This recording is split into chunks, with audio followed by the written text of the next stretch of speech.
Welcome to the Dropship Podcast, where you'll learn how to build and grow a high-ticket dropshipping business and hear stories from successful e-commerce entrepreneurs. Let's kick this thing off.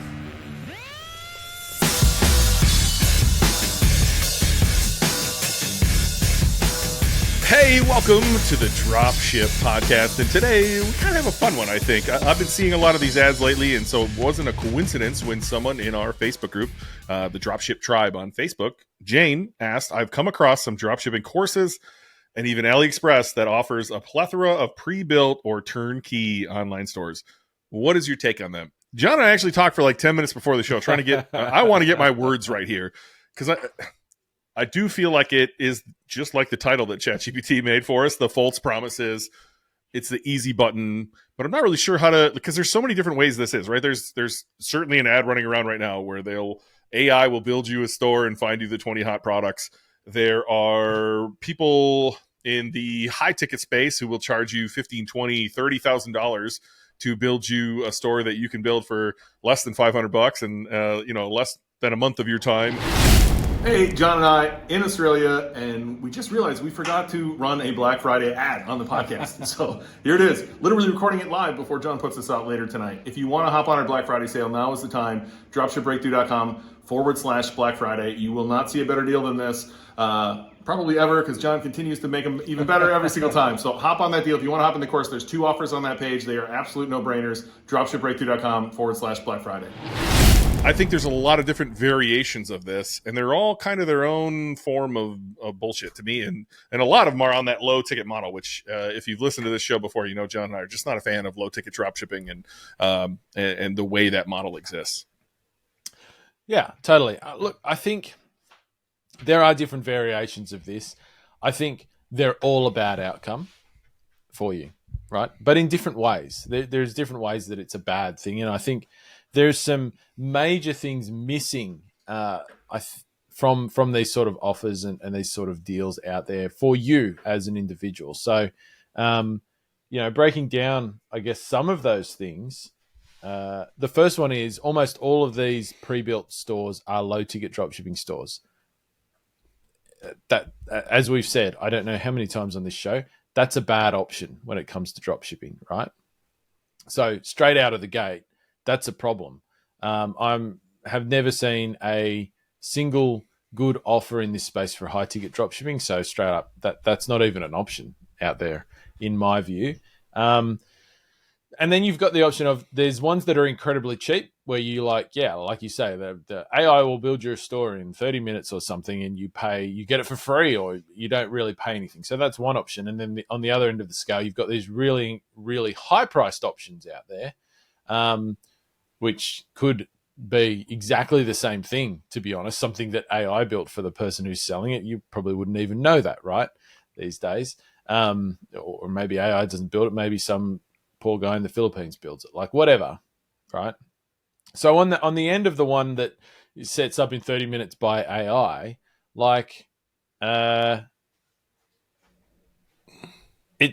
it's just not even a business. Like setting up a website and putting some products on it.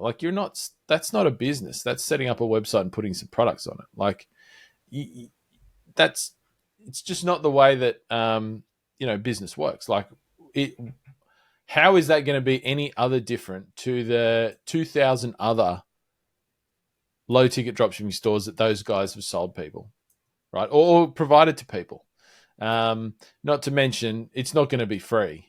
There's going to be anytime you see a marketer out there saying, hey, get my thing for free, to make it work, there's going to be something you need to pay for, right? There always is. Nobody's giving stuff away for free on the internet, really. Even before then, they're going to pick the hottest products for it. To me, that's anytime anyone's saying that, low ticket, high ticket, whatever, if they're going to find you the hottest products, fucking run away. That doesn't make sense. Why would thousands of people want the exact same fucking store with the exact same hottest products so we can all run fucking Facebook ads to the same people who don't want to buy your shit, or TikTok or Twitter? Twitter is where I've been seeing it like crazy. It must be, the arbitrage there must be insane now that half the people have boycotted Elon Musk and don't want to advertise on his platform because the low ticket mess that's over there is insane. I'm scrolling through e-commerce and baseball feed, and all of a sudden it's just check out this remote control airplane from China. I don't know, man. I don't understand these pre-built stores. I talked to a consulting client who was helping a different guru who was selling them at $30,000, and they were selling what we think is the superior model, the high ticket model, but charging you $30,000. And said guru was paying him $2K to set up the store, and he said it would take like a day or two. And like that's the reality of this. Like you can start this with your own idea that isn't sharing the 20 hottest products that are on the market and build a real business that's sellable, and you don't need to spend $30,000 to do so. Yeah. Yeah, and look, some people say with the cheap ones, right? Oh, it doesn't matter. I'm not really paying any money. So what does it hurt? Like, why don't I just go and try one of these things? And the point is, there's two problems with that. One, you're gonna waste your time, right? Your most precious resource that you don't got any more of, right? You're gonna waste that. Why would you waste it for no reason? And two, you're gonna come away from the experience thinking that this doesn't work. Yeah, I tried dropshipping. You'll be able to then say, "Oh, I tried dropshipping. It didn't work for me," right? It's a and scam. So now I'm going to go and tell everybody else it doesn't work for me, and blah blah blah, or it's a scam. Yes, we should read some of our ad comments in here. Jesus. And so, like, and it's going to be a false assumption. Like, if you did do something wrong, of course it's not going to work, but that doesn't mean the whole thing doesn't work. On the flip side, those high ticket, those $15,000, $30,000, whatever. I mean, I've seen them even higher than that. Even if it is a high ticket dropshipping store, and I don't know if those offers are still going around, but they have been in the past.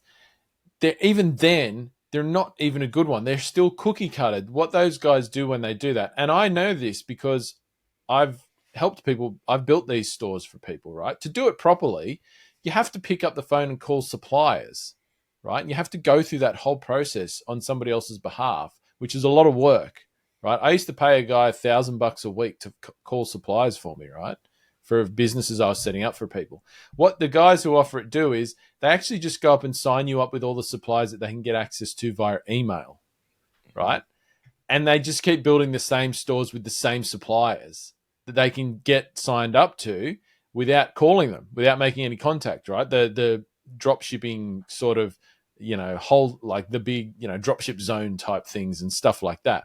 And so all they do is they churn out the same shitty high ticket dropshipping store with the same suppliers. And it turns out they've sold the same thing to 20 people who are all competing with each other. That's literally how that happens for something that, you could spend $500 and set up yourself properly and actually have the relationship with the suppliers. So they actually know who you are. And you'll be in a less competitive environment. But not only that, I think the thing that's missing from a lot of this is that going through the process of setting up a business yourself, you actually start to learn how to run a business. You start to learn how the business works and all of that sort of thing. And I think that puts you in a great place a much better place to kick the business off and find success. Like, I'll ask you this question, Ben. How many times have you seen a high-ticket dropshipping business sell to somebody with no prior online business experience? What's the first thing that happens? I mean, they don't know how to do anything, right? They don't know where anything exists in Shopify. Yeah. This has happened when I sold my first business. I sold it to two people who didn't know what they were doing. They thought 3D printers were going to be the next big thing. They hired some Joe Bag of Donuts to answer the phones who didn't know what he was talking about. And sales tanked. And then they tried to sue me and they tried to sue Empire Flippers. Like it was our fault that they didn't know how to run the business. And so I think the same thing happens on pre-built stores. You're just setting yourself at a disadvantage. You think you're pushing the easy button to get somewhere, and you're actually setting yourself at a disadvantage. Now, I do think there is a way this could be done of like, we'll help you get to a certain point. We'll coach you along the way. There is some sort of higher ticket. It would have to be higher ticket offer, just given the time involved that could be made out of this. I just haven't seen one on the market where I'm like, that's what you should do. Because they've all fallen. Heck, we used to offer that, and we just found this wasn't sustainable. It wasn't a way that we could give the right amount of value, get somebody trained up on the business itself, trained up on the suppliers, like understanding how to use Shopify, understanding how to do the marketing. We would have to charge way more in order to do that, and it's just not. I just haven't seen an offer on the market that makes sense. No, and look, anytime. I mean, to me, anytime that somebody says we push the easy button, essentially. Once again, I mean, that should be a red light. Like, it should be a red light. Like, running a business, building a business, doing something great is never easy. I mean, at times it can feel easy. It can feel fun. It can feel enjoyable and all of that sort of thing. But it's not easy. I mean, cliches and all. If it was easy, everyone would be doing really well, right? They're not, because it's not easy. And it requires real work to get somewhere great. So, you have to, there's just always questions. So, I mean, either you're just going to waste your time, or you're going to pay too much for something that's just not worth it. And when I sold my first business, I had exactly the same experience. It was bought by a couple of guys, and they immediately tanked the business. I offered to help them. I said, look, I'll hang around for 2 months. And they're like, oh, no. We'll just do it ourselves. It'll be fine. 3 months later, the business was making no sales. Is yours gone too at this point? Yeah, now it is. It was still online with my face on it for 4 years or something after I sold it. I'm pretty sure now. I'll type it up here. I'm pretty sure it's offline now. I don't even know if it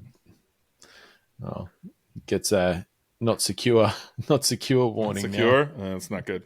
Your face was on there for a long time after you sold it too. They never took it off. Until the day it went offline. My face was still on it. It's what are you guys doing?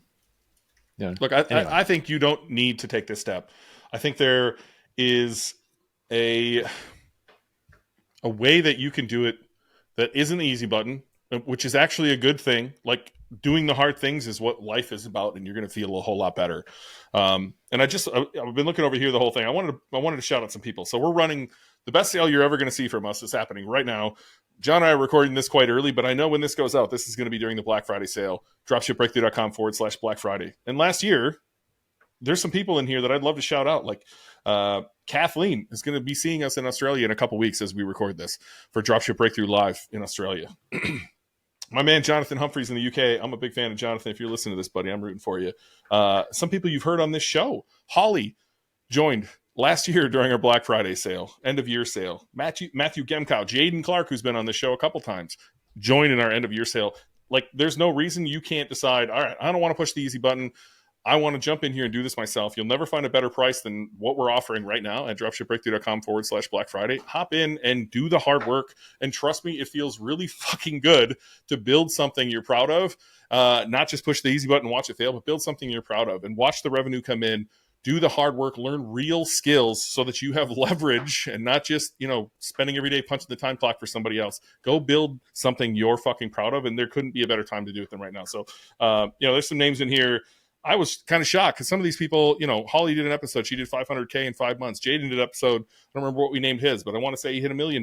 Like, that's insane that these people joined last year, not even a year ago as we're recording this here in early November, and hopped in on this Black Friday sale last year, end of year sale, and are doing these amazing things.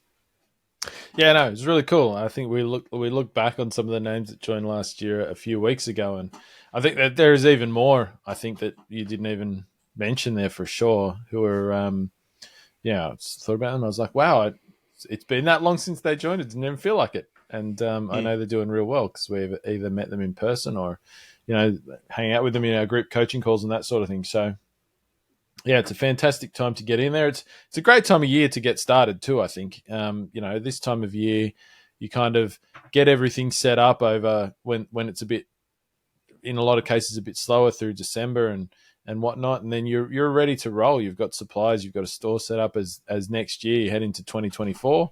The year gets going, sales start picking up. High ticket is all about all year sales too. Like, a lot of people in e-commerce talk a lot about Q4, but there is high ticket's a bit different. Like, you've got sale, you're making money like all year round nearly. March, April, May, June, July. These are all usually really good months for high ticket dropshipping. So get started now, get something set up, and man, really push the go button in 2024. Thanks for listening to the Dropship Podcast. You can find all the show notes for this episode at dropshippodcast.com. And if you're ready to take the next step in your dropshipping journey, we invite you to join us inside Dropship Breakthru, where John and I will walk you through step by step in starting your own high-ticket dropshipping e-commerce business. But that's not all. Dropship Breakthru will also teach you everything you'll need to know to grow your business and take it to the next level. So head over to dropshipbreakthru.com and sign up for our free training that will help you take the first steps towards building and growing your own profitable high-ticket dropshipping business.